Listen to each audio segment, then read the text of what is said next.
이 패션 산업은 이산화탄소 배출은 물론 쓰레기 매립 등의 문제를 안고 있는 대표적인 업계 가운데 하나입니다. 이런 상황에서 바이오디그레이더블, 자연 분해되는 옷감이 주목을 받고 있습니다. 자, 오늘은 저희 라디오 코리아 주말 방송 위클리 매거진을 진행하시는 교정치과 전문의 문대원 박사 연결합니다. 안녕하십니까?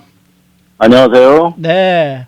우선 이 곰팡이 하면은 좋지 않은 이미지만 떠오르는데 곰팡이를 짚어보는 이유는 무엇입니까?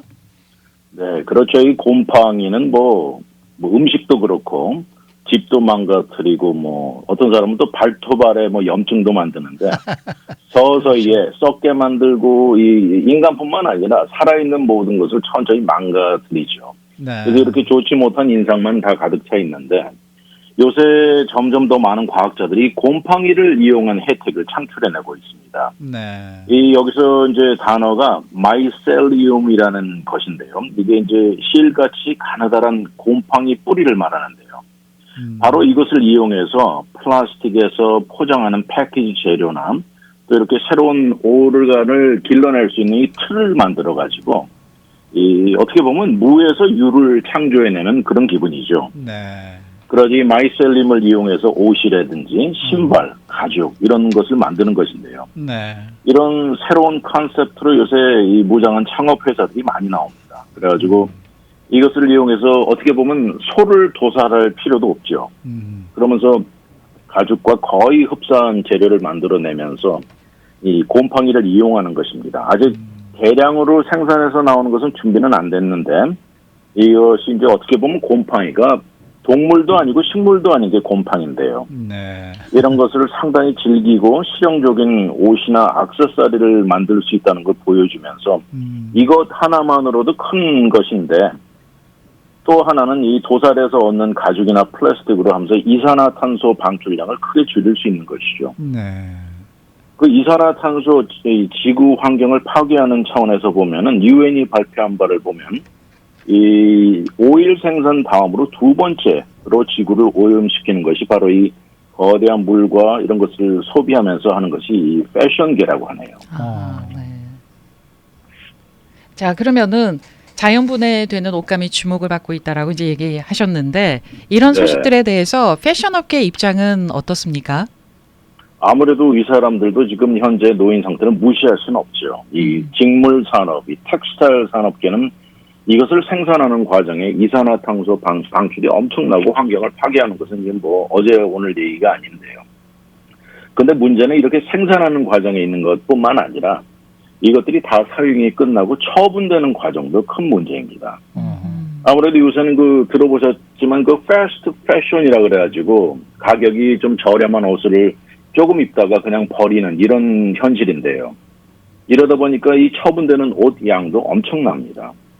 1960년대만 해도 미국인들이 버린 이 텍스타일의 양이 1,710톤이었다고 하면 아이고. 이것이 2017년에 와서는 11,150으로 증가했으니까 거의 8배, 네. 거의 10배가 가까워 가죠. 네네. 근데 사실 패션 산업계는 그동안 이렇게 비난을 받아왔지만 친환경적인 차원의 생각은 우선순위에 아예 없었습니다.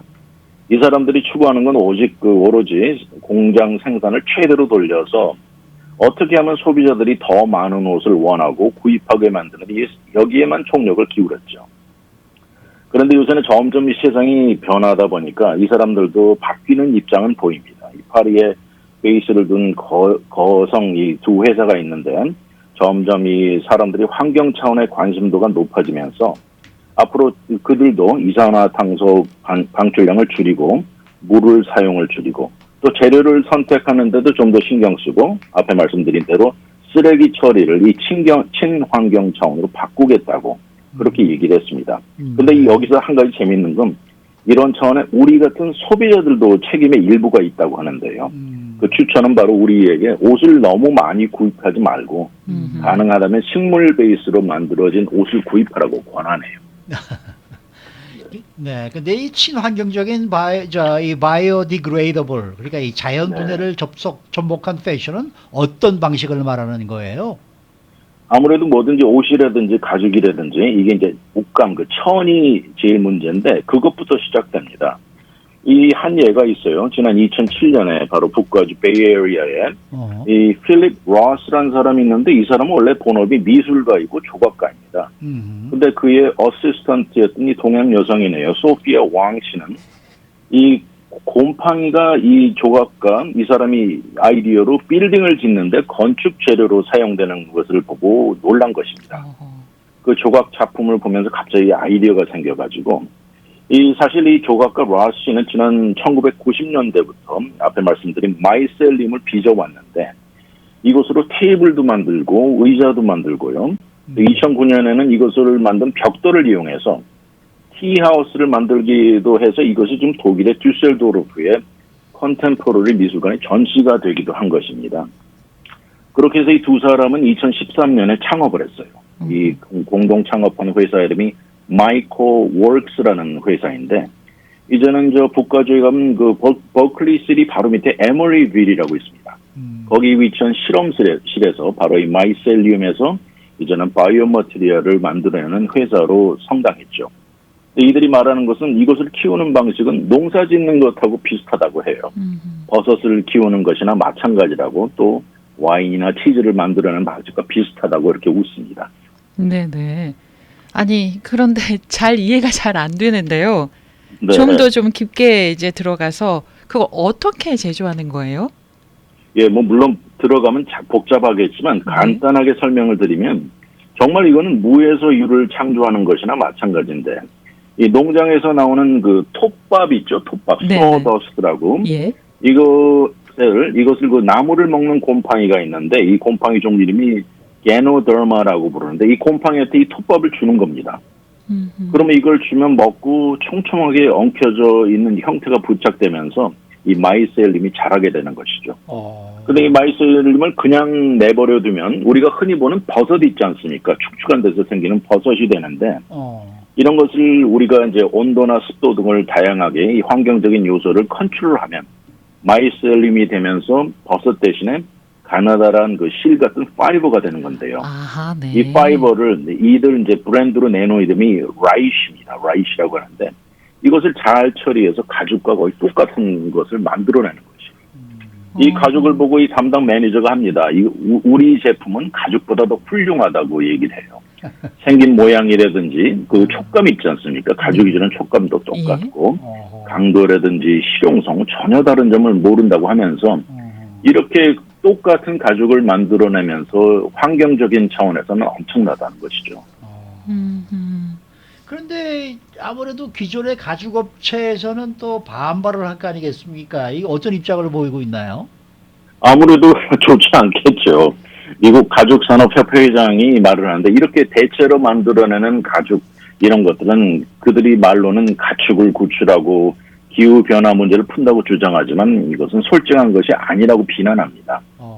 사실 왜냐하면 가죽협회들이 주장하는 것도 흥미로운데요.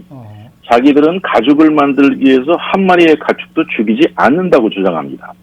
그들이 주장하는 것은 이미 죽은 동물에게서 버려지고 결국 땅속에 묻히고 낭비되는 물건을 수거하고 이용하는 것이라고 다시 말해서 가죽 산업은 리사이클링이라고 얘기를 하는데 네. 아무도 이것에 동조하는 사람은 없죠. 네. 예, 사실 인간이 가축을 도살해서 가죽을 얻은 역사는 이미 수백 년이 넘는 것인데요. 네. 1800년대까지만 해도 그냥 도살해서 햇빛에 말리는 방식을 사용하다가 이것이 이제 기술적으로 혁명이 일어나면서 여기에 이제 크로미움 솔트라든지 설퓨릭 애시드 같은 아주 강한 케미칼을 이용하기 시작했죠. 그러다가 더 나아가서 태닝이라든지 또 나염 같은 것을 하는데 사용되는 케미칼은 정말 지구 환경에 치명적입니다. 이런 차원의 한 전문가도 가죽 전문가도 본인 입으로 이것은 절대 환경에 좋은 것이 아니라고 인정하기도 했습니다. 네네.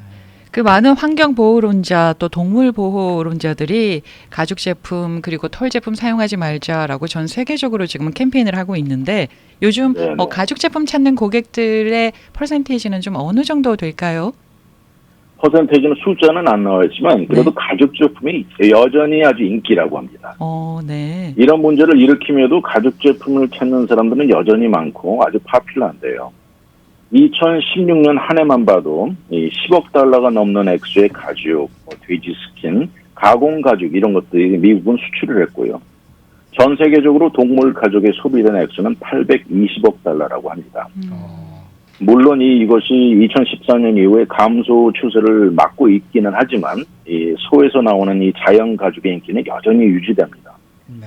이거 요새 패션 업계도 보면 특히 그 유명한 탑 브랜드들은 여전히 가죽 제품을 만들어내죠. 이 가죽은 맞아요. 다시 말해서 이 럭셔리의 상징이라고 말하면서 이 가죽의 그 강도라든지 활용성 또 패션 아주 매끈한 감촉 그거는 것도 따라올 수 없다고 얘기를 합니다. 고급 브랜드의 그렇지만 차량들에 보면은 시트 다 가죽으로 생산하지 않나요? 그렇죠. 네, 자동차 네. 비싼 자동차 의자들이 다 가죽이죠. 그렇죠.